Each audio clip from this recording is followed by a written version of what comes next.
Numbers chapter 9.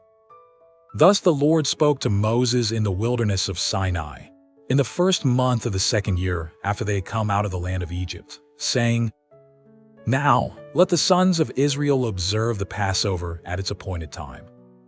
On the 14th day of this month, at twilight, you shall observe it at its appointed time. You shall observe it according to all its statutes and according to all its ordinances. So Moses told the sons of Israel to observe the Passover. They observed the Passover in the first month, on the 14th day of the month, at twilight, in the wilderness of Sinai, according to all that the Lord had commanded Moses, so the sons of Israel did. But there were some men who were unclean because of the dead person, so that they could not observe Passover on that day. So they came before Moses and Aaron on that day. Those men said to him, Though we are unclean because of the dead person, why are we restrained from presenting the offering of the Lord at its appointed time among the sons of Israel? Moses therefore said to them, Wait, and I will listen to what the Lord will command concerning you. Then the Lord spoke to Moses, saying, Speak to the sons of Israel, saying, If any one of you or of your generations becomes unclean because of a dead person, or is on a distant journey, he may, however, observe the Passover to the Lord. In the second month on the 14th day at twilight, they shall observe it. They shall eat it with unleavened bread and bitter herbs. They shall leave none of it until morning, nor break a bone of it. According to all the statute of the Passover they shall observe it.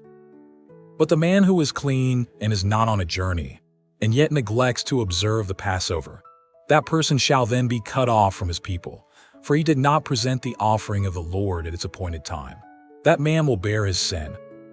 If an alien sojourns among you and observes the Passover to the Lord, according to the statute of the Passover and according to its ordinance, so he shall do.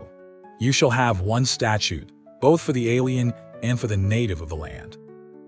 Now on the day that the tabernacle was erected, the cloud covered the tabernacle, the tent of the testimony, and in the evening it was like the appearance of fire over the tabernacle, until morning. So it was continuously. The cloud would cover it by day, and the appearance of fire by night.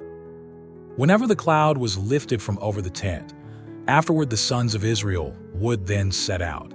And in the place where the cloud settled down, there the sons of Israel would camp. At the command of the Lord the sons of Israel would set out, and at the command of the Lord they would camp. As long as the cloud settled over the tabernacle, they remained camped. Even when the cloud lingered over the tabernacle for many days, the sons of Israel would keep the Lord's charge and not set out. If sometimes the cloud remained a few days over the tabernacle, according to the command of the Lord they remained camped. Then according to the command of the Lord they set out.